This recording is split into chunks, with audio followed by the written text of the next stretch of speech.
Crosscode is my favorite indie RPG game of all time, and I've always wanted to make something inspired by it. That's the first line in my first proper video of this channel. I've received lots of support on that video and it did really well considering it was my first attempt at making a video like it. So I'd like to give my utmost appreciation to all of you who watched and supported that video. It really means a lot to me.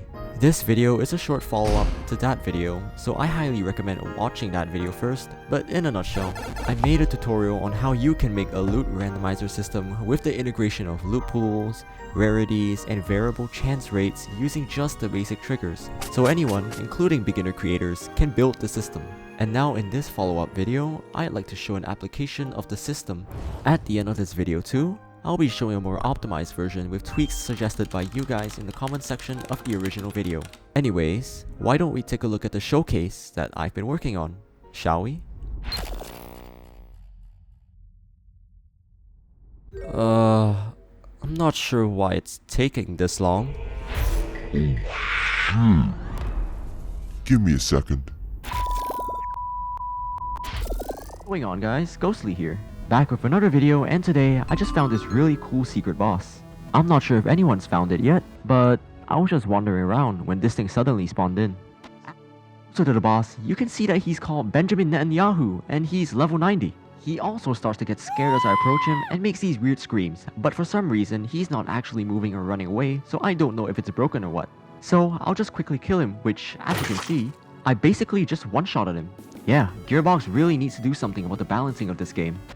It looks like he did drop something, but it's just a common item. I've killed this boss a few times and there's a chance that it just straight up rolls nothing, so it doesn't exactly have the best loot pool.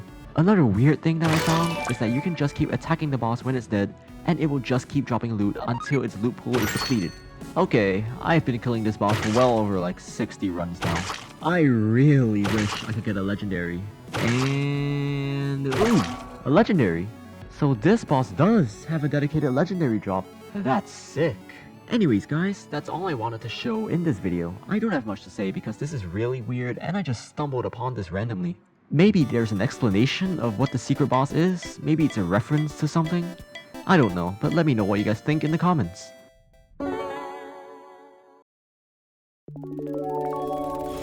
So we're going to start basically the same exact way as we did with the original method. Add a spawn orb which will spawn the master randomizer trigger, which is advanced random trigger.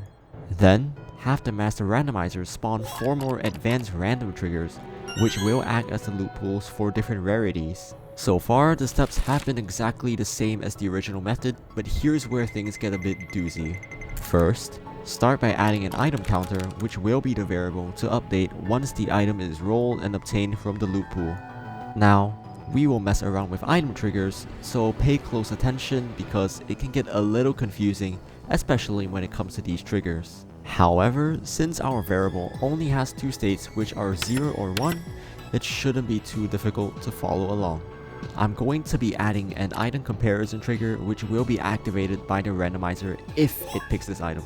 Set the item ID 1 field to the item ID of your variable and make sure to check the item box next to it. Then, for the true ID and false ID fields, set the true ID to a new group ID that will be referenced later on for the reroller, and set the false ID to a new group which will be used by every other trigger in the system. I'll then add a pulse trigger which will be the given group ID that's set in the false ID field earlier, which will represent triggers that are related to the item.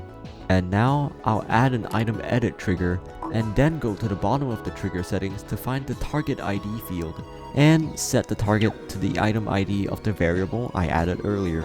Since I only need the variable to change to either 1 or 0, I don't have to do anything else to the trigger. The item edit trigger should be properly set up. If the randomizer rolls the item, the variable should be updated to 1 every single time. Finally, it will spawn this toggle trigger that toggles off the item related triggers. To act as a reroller, we'll just add a spawn trigger that gets activated by the item comparison trigger if the variable does equal to 1. And there you have it.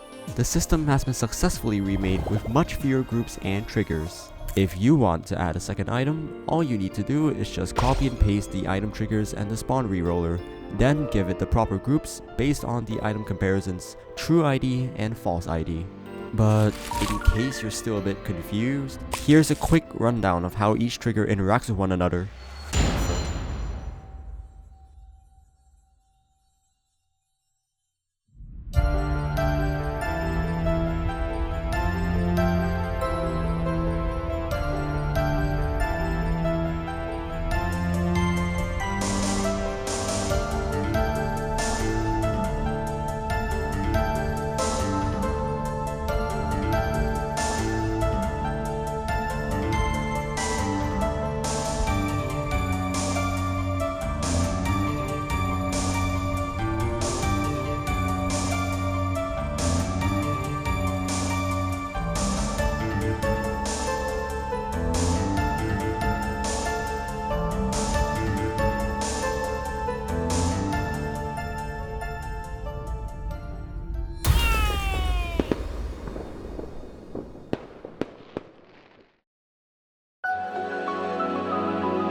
And that ends this little video about optimizing the randomizer system.